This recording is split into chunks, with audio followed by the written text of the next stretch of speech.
22 जून 1985 या दिवशी air India 182 Kanishka विमानाने कॅनडातील टोरंटो येथून उड्डाण भरले. टोरंटो ते मॉन्ट्रियल, तिथून लंडन आणि पुढे दिल्ली मार्गे हे विमान मुंबईत उतरणार होतं. विमानाने मॉन्ट्रियल विमानतळावर पहिला थांबा घेतला. त्यावेळी अनेक संशयास्पद बॅग आढळून आल्या होत्या.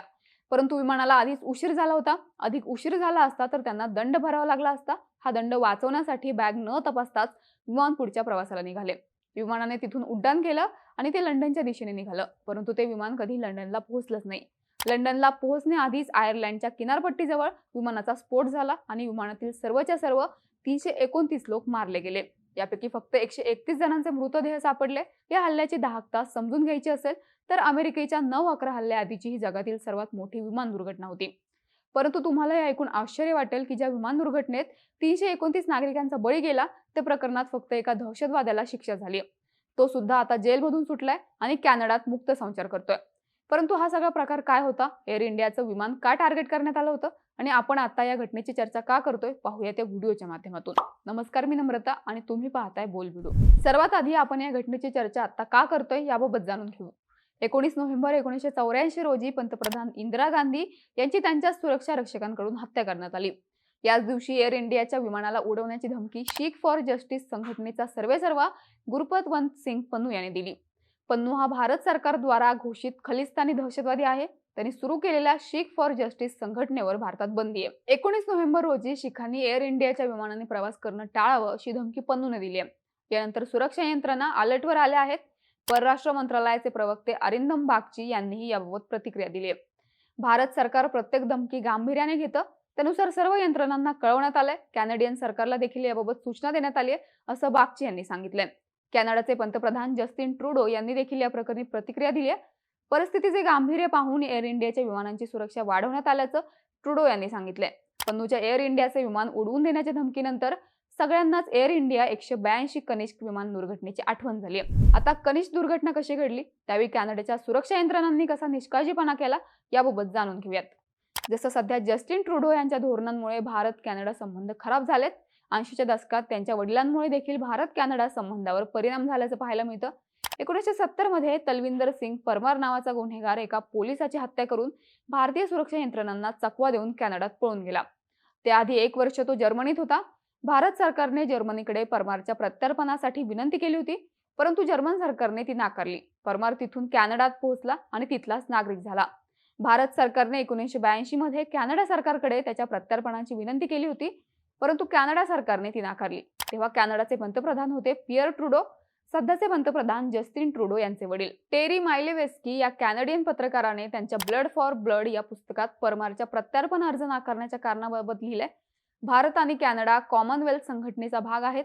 ब्रिटनची राणी कॅनडाची राष्ट्रप्रमुख आहे, तर भारत राणीला फक्त कॉमनवेल्थ प्रमुख मानतो. त्यामुळे भारत राणीचा पुरेसा आदर करत नसल्याने आम्ही त्यांची प्रत्यार्पणाची विनंती नाकारतो, असं विनंतीकरण पियर ट्रुडो यांनी सरकारला दिलं होतं. पुढे इंदिरा गांधींच्या आदेशाने ऑपरेशन ब्लू स्टार पार पडलं. भारतीय सैन्य सुवर्ण मंदिरात घुसलं आणि त्यांनी खलिस्तानी चळवळीच्या मुळावरच घाव घातला. परमार देखील खलिस्तानी समर्थक होता. या घटनेचा बदला घेण्यासाठी परमारने एअर इंडियाचे विमान उडवण्याचा कट रचला. ट्रुडो यांनी भारताची विनंती मान्य केली असती तर एअर इंडियाच्या विमानावर हल्ला झालाच नसता, असं सुरक्षा यंत्रणेतील अधिकारी सांगतात. या हल्ल्यात एकूण 329 लोक मारले गेले. यापैकी 268 भारतीय वंशाचे कॅनडियन नागरिक होते. 24 नागरिक भारतीय होते.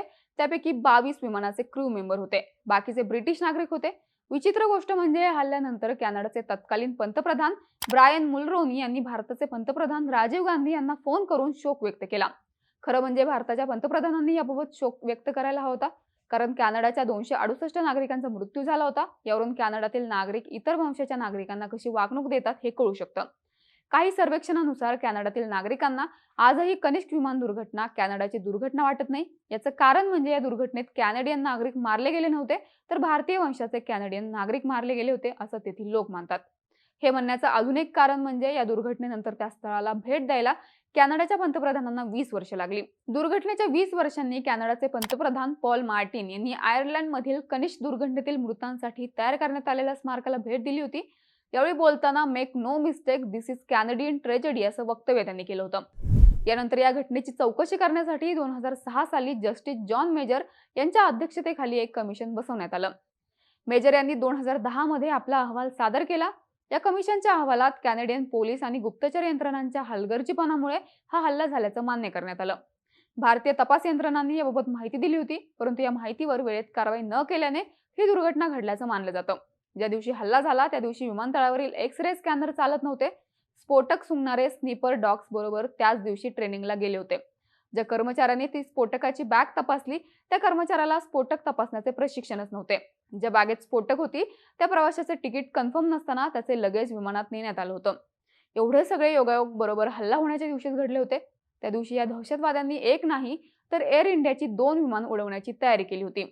दुसरं विमान होतं टोकियो ते बँकॉक जाणारं, परंतु दुसरा बॉम्ब विमानात नेण्याआधीच नारिता विमानतळावर लगेज कॅरी करणाऱ्या गाडीतच फुटला. जपान आणि कॅनडा यांच्यात असलेल्या वेळेच्या फरकामुळे हा बॉम्ब वेळेपूर्वीच फुटल्याचं बोललं गेलं. यात 2 जपानी नागरिकांचा मृत्यू झाला. बरं, एवढा हल्ला होऊन देखील कोणावरही दहशतवादी कायद्यानुसार कारवाई करण्यात आली नाही. ज्याने बॉम्ब तयार केला त्या इंद्रजित सिंग रियातवर दहशतवादी कारवाईऐवजी फक्त सदोष मनुष्यवधाचा गुन्हा दाखल करण्यात आला. रियातला 15 वर्षाच्या कारावासाची शिक्षा झाली. कॅनेडियन सरकारच्या सततच्या निष्काळजीपणामुळे भारताला अनेकदा त्याची किंमत चुकवावी लागली. अनेक खलिस्तानी समर्थक भारतात गुन्हे करतात आणि कॅनडात आश्रय घेतात. वारंवार विनंती करून देखील कॅनडा सरकार त्यांच्या प्रत्यार्पणाला विरोध करत आलंय.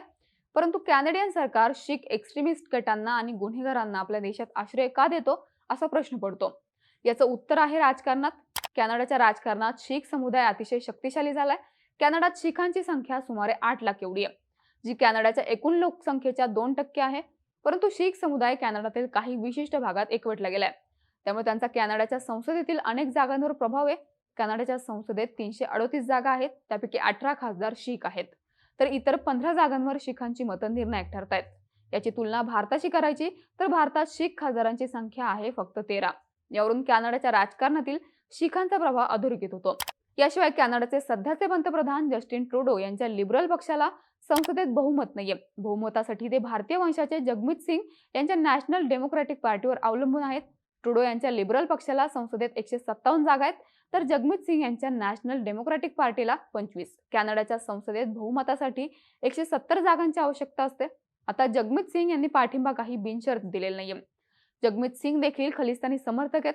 कॅनडा सरकार खलिस्तानाच्या मागणीला समर्थन देत राहिले किंवा खलिस्तानी दहशतवाद्यांना कॅनडात मोकळे रान देईल या अटीवर जगमीत सिंग यांनी ट्रुडो यांना पाठिंबा दिल्याचं बोललं जातं. त्यामुळे 2021 पासून कॅनडातील भारत विरोधी कारवाया वाढल्यात. ट्रुडो यांनी दहशतवादी निज्जर यांच्या हत्येचे भारतावर केलेले आरोप याच पॉलिटिकल कंपल्शन मधून केलेले आहेत. भारताचे परराष्ट्र मंत्री एस जयशंकर यांनीही तसे आरोप केलेले आहेत. भारत कॅनडा संबंध खराब होण्यात हे सर्वात मोठं कारण ठरलंय. आता एअर इंडियाची फ्लाईट उडवण्याची धमकी देणारा दहशतवादी पन्नू कॅनडातूनच ऑपरेट करत आहे. भारताने त्याला आधीच दहशतवादी घोषित केलंय. जस्टिन ट्रुडो पन्नू सारख्या दहशतवाद्यांवर कारवाई न करून आपल्या वडिलांसारखी चूक करतायत. त्यामुळे यावेळी 1985 सारखी घटना घडली तर भारताची प्रतिक्रिया अधिक तीव्र असेल हे मात्र नक्की. कनिष्क बॉम्बिंग दुर्घटना आणि ट्रुडो पिता पुत्रांच्या भारताविरोधी धोरणांबद्दलच्या तुमच्या प्रतिक्रिया आम्हाला नक्की कळवा आणि अशाच प्रकारच्या माहितीपूर्ण व्हिडिओसाठी बोल भिडूला सबस्क्राईब नक्की करा.